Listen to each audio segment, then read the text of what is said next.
Alô você, nós aqui de novo para esse encontro do programa Vivendo o que Cremos. Esse programa ele é promovido aqui pela IPP TV e o seu propósito é trazermos para a vida prática as nossas doutrinas fundamentais da fé cristã. E hoje, em especial, nós estaremos falando sobre a supremacia das Escrituras Sagradas. Aqui conosco o pastor Hernandes, e é um privilégio tê-lo aqui sempre conosco. Pastor, fale alguma coisa, dá o pontapé inicial aí sobre a supremacia das Escrituras Sagradas. É a primeira doutrina da nossa confissão de fé, de Westminster. Muito obrigado, pastor Ival, pelo privilégio de estar aqui com você, neste programa tão importante que tem o propósito de tornar o mais claro possível estas verdades tão lindas, tão ricas, tão preciosas, que são a base da nossa fé. Hoje, falando sobre a supremacia das Escrituras, é importante entender isso, porque a Bíblia é a revelação de Deus. Deus se revelou, por isso nós podemos conhecê-lo. E a Bíblia expressa a vontade de Deus para nós. Este livro foi escrito num período aí de mais de 1.500 anos, né, de Moisés a 1.500 a.C. até João, no final do primeiro século, tendo 39 livros no Antigo Testamento, 27 no Novo Testamento. A Bíblia é a biblioteca do Espírito Santo, são 66 livros inspirados. A Bíblia é este livro singular na história da humanidade, porque é inspirado, é inerrante, é infalível, é suficiente. E a palavra de Deus, ela não pode falhar, ela não muda, ela não precisa ser atualizada, ressignificada. Ela é sempre viva, sempre atual, sempre poderosa, e é muito bom termos a palavra de Deus como a nossa única regra de fé e prática. Então, estou muito feliz de estar aqui com você para tratarmos deste tão importante assunto, trazendo isso para a vida prática do nosso viver diário. Pastor Hernandes, a Bíblia fala que Deus ele se revela de várias maneiras, né? A primeira delas é a revelação natural. Os céus proclamam a glória de Deus e o firmamento anuncia as obras das suas mãos, né? A Bíblia fala também que Deus se revela na consciência humana. Isso. Né? Deus também se revelou pessoalmente, que é a plenitude da revelação, em Jesus Cristo. Qual a importância, então, da revelação escrita? Por que ela é importante para nós? Por que Deus não ficou somente na revelação natural? Ele pediu para Moisés, ele mandou, né, que aquilo fosse registrado em livro. Qual a importância da revelação escrita?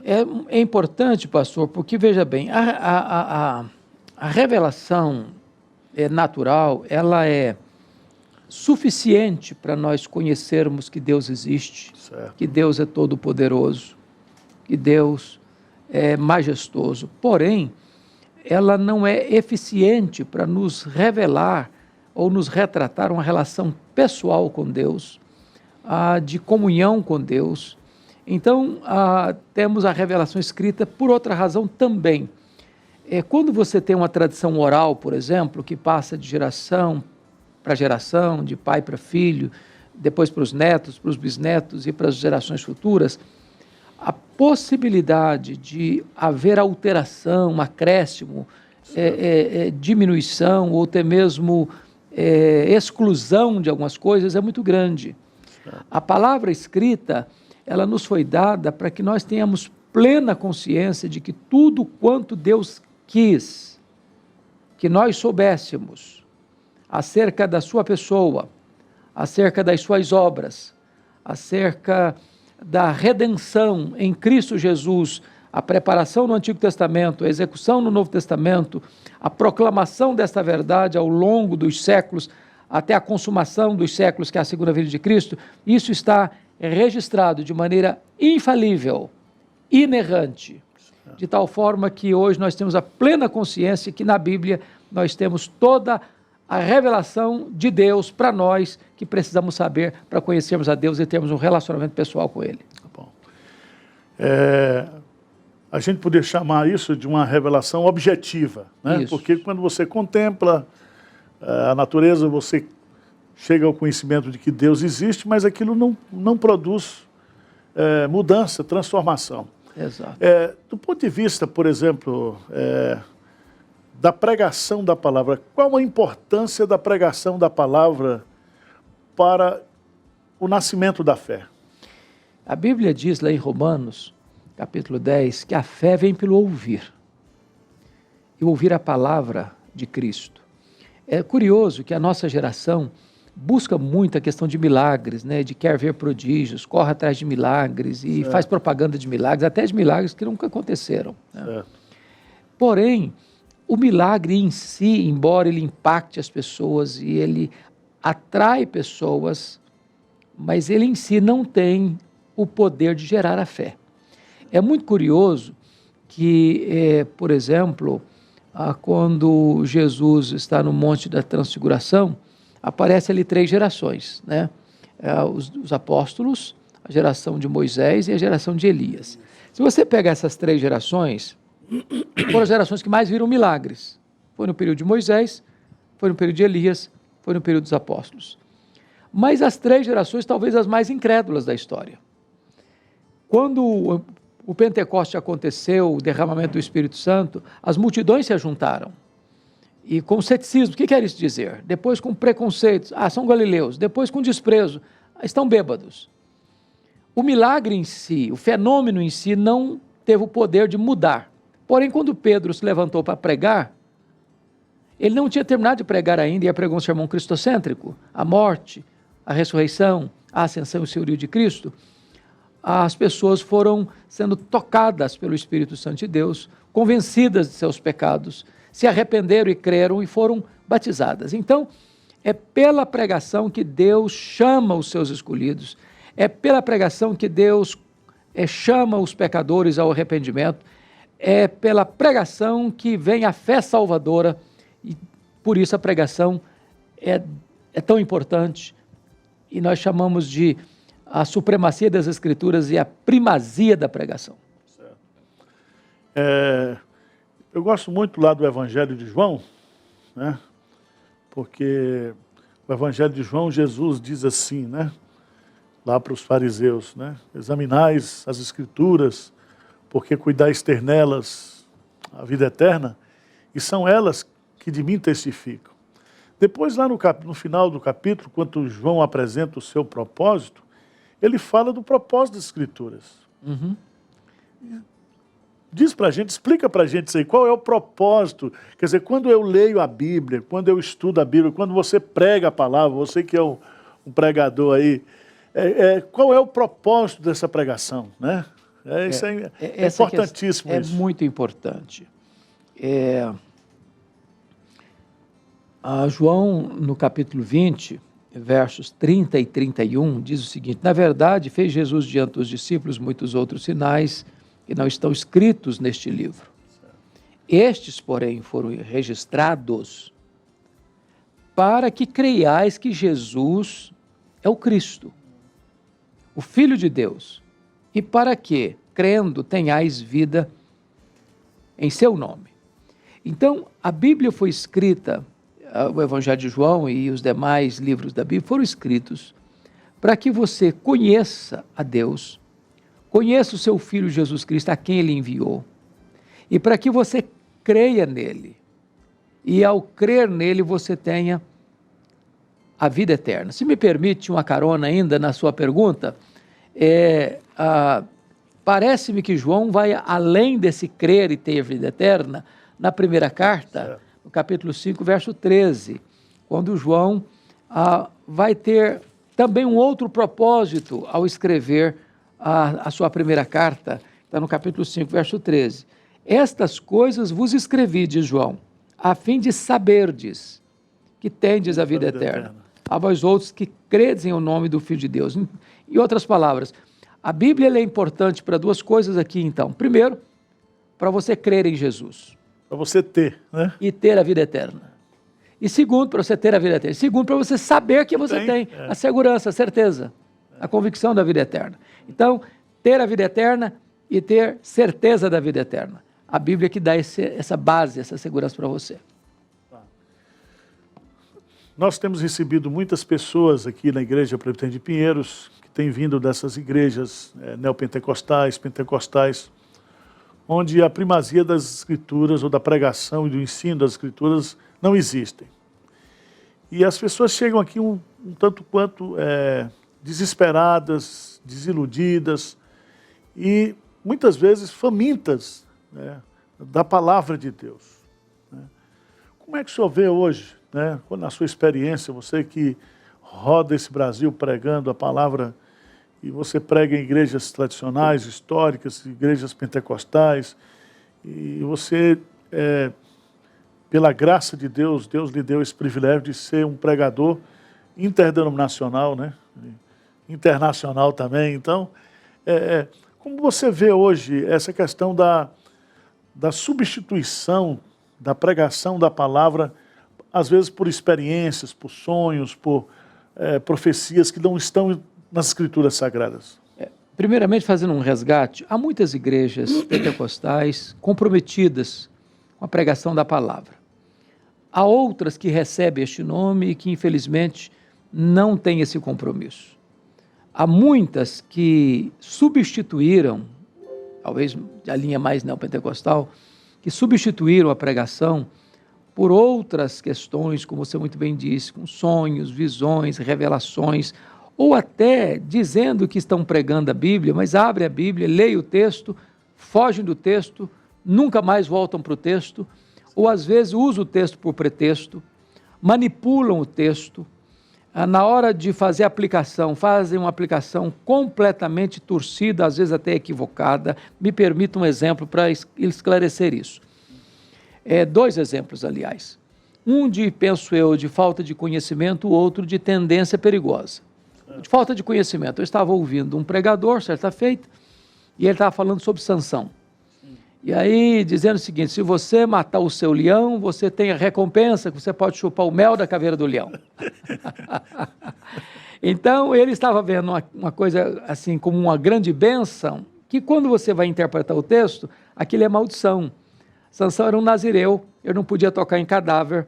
Quando ele tira um favo de mel da caveira de um leão morto, ele não estava recebendo uma recompensa.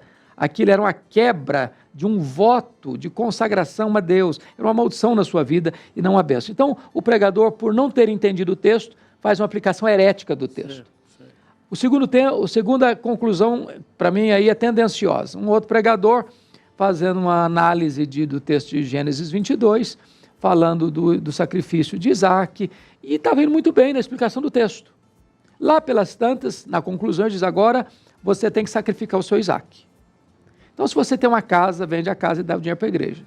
Se você tem o dinheiro na caderneta de poupança, você tira o dinheiro e entrega para a igreja. Se você tem um carro, vende o carro e dá para a igreja. Aí eu percebi que o texto era um mero pretexto. Ele está manipulando a Bíblia para se locupletar.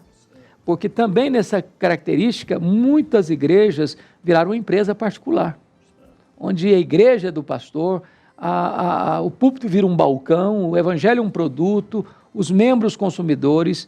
Então, há uma espécie de mercadejamento da palavra de Deus, e eu creio que o estudo fiel das Escrituras, o exame das Escrituras, ser weberiana, nos livra de todos esses perigos, de todos esses truques que podem capturar os incautos.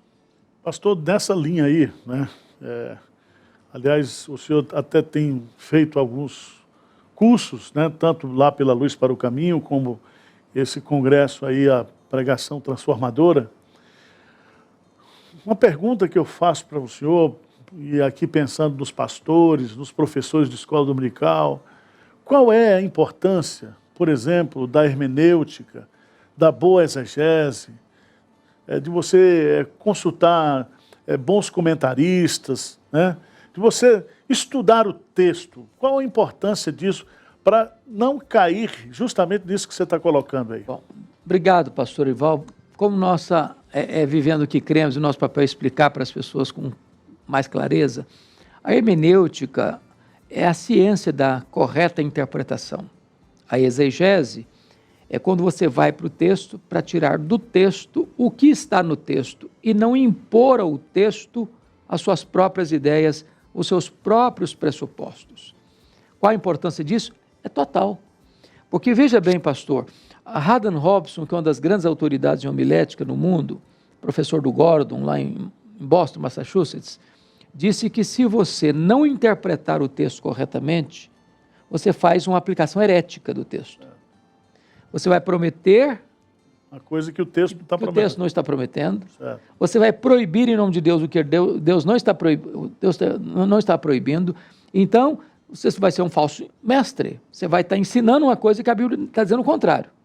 Então, é muito importante que, se você é uma pessoa que se sente chamada por Deus para pregar, que você invista no preparo. Para quê? Para que você possa ser, conforme a Bíblia diz, um obreiro aprovado que maneja bem a palavra da verdade. Na linguagem de Paulo a Timóteo ainda, ele diz o seguinte: você precisa se afadigar na palavra. É trabalho, é esforço, é empenho, é dedicação, é zelo. E os crentes precisam ser, por outro lado, como os crentes bereanos, que quando o pregador está lá expondo, ele tem que estar com a Bíblia aberta. Essa é uma prática que nós temos que desenvolver na igreja.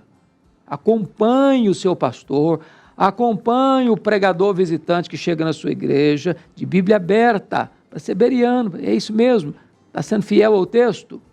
Porque Deus não tem compromisso com a palavra do pregador, Deus tem compromisso com a sua palavra. Não, eu creio que um dos grandes desafios que nós temos hoje, né, não é tanto o acesso à palavra, nem a facilidade dos comentários, é de fato fazer a interpretação correta, né? A hermenêutica oferece os princípios de interpretação, e é muito importante a gente entender isso, que a Bíblia ela foi escrita em vários gêneros literários. Então você tem narrativa, você tem poesia, né? Você tem parábolas, você tem um tipo de literatura que é diferente para a gente, como as cartas, as epístolas, né?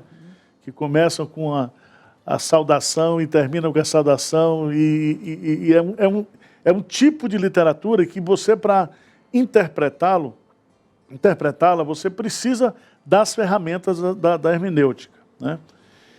Por outro lado, essa questão da exegese também ela é de suma importância, e eu entendo que se você não consegue fazer uma exegese no grego, no hebraico, mas o professor Samuel Falcão, lá do Seminário Presbiteriano do Norte, diz: faça a exegese em português mesmo. Porque se você interpretar o texto na língua portuguesa corretamente, você já está pregando direito, né? Então, e outra coisa importante, né, pastor Ivo, acho que quem sente o chamado de Deus para pregar, ele precisa, eu tenho dito isso com frequência, ele precisa amar a leitura, formar uma biblioteca pessoal, para consultar, né?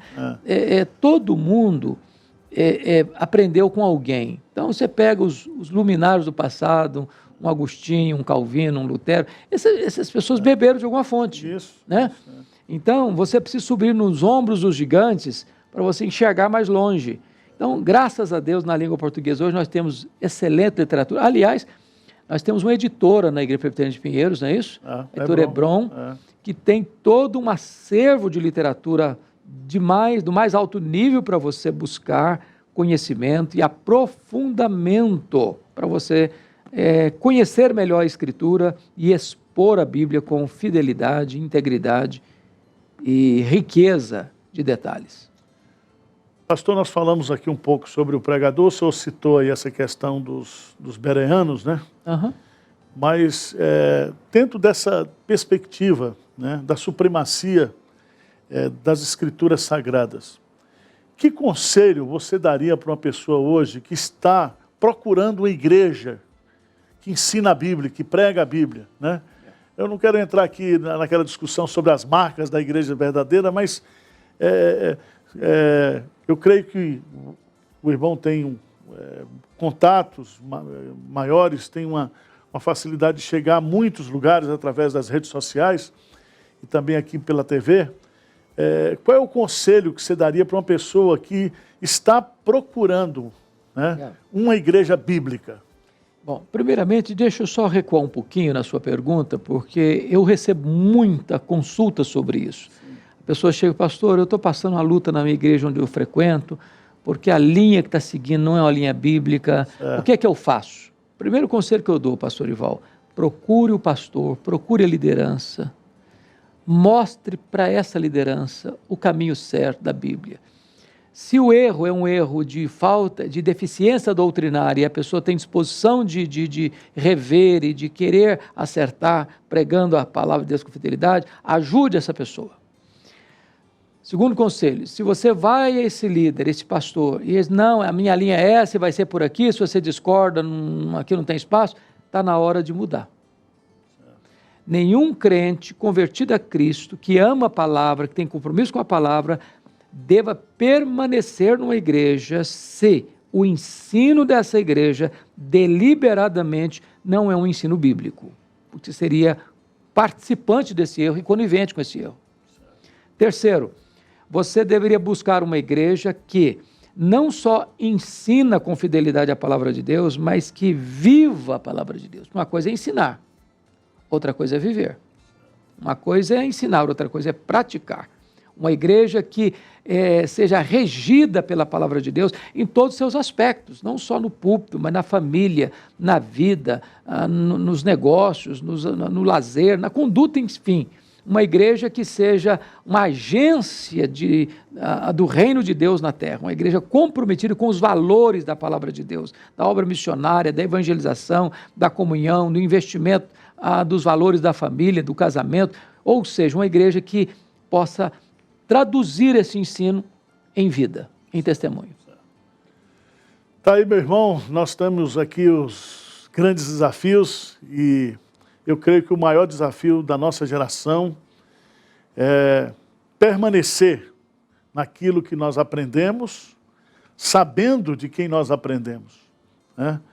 E permanecer na palavra, porque toda a Escritura ela é inspirada por Deus. Ela é útil para o ensino, para a correção, para a repreensão, para a educação na justiça, a fim de que o homem de Deus seja perfeito e perfeitamente habilitado para toda boa obra. Essa palavra perfeito que aparece aí, e perfeitamente, vem de um verbo teleios no grego, que significa maturidade, né? Chegar àquela maturidade plena, né? E não existe a possibilidade de eu e você, de uma igreja, ser uma igreja madura, com crentes maduros, sem o estudo dedicado, sem essa perspectiva da obediência, do compromisso com a palavra de Deus. Me permita só um detalhe aqui, pastor Arival, porque vejo também que esse é um grande problema aqui no Brasil e fora do Brasil. A igreja, por exemplo, que ela vai perdendo esta prioridade das Escrituras, a primazia das Escrituras ou a supremacia das Escrituras, ela passa a se tornar uma igreja de eventos ou uma igreja de novidades. Então, sempre precisa criar uma novidade para atrair o povo. Sim. E novidade é igual chiclete. Você bota o chiclete na boca, começo está docinho, gostoso, depois vira borracha. Então, a pessoa tem que inventar sempre uma novidade, sempre novidade, sempre novidade, porque ela atrai e depois perde o efeito. A Bíblia, ela é atual, ela é viva, ela é poderosa, ela nunca fica arcaica, desatualizada. Então, prega a palavra, você sempre será atual, você sempre será oportuno e você sempre alimentará o rebanho de Deus com o trigo da verdade. Amém, pastor Hernandes. Então nós estamos aqui chegando ao final desse programa.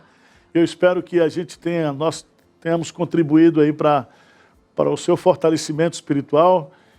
Pastor Hernandes, as suas considerações finais, por favor. Bom, gente, é um privilégio estar aqui com vocês, aqui com o pastor Arival, e nós estamos aqui também na cadeira de estudantes e de aprendizes, viu?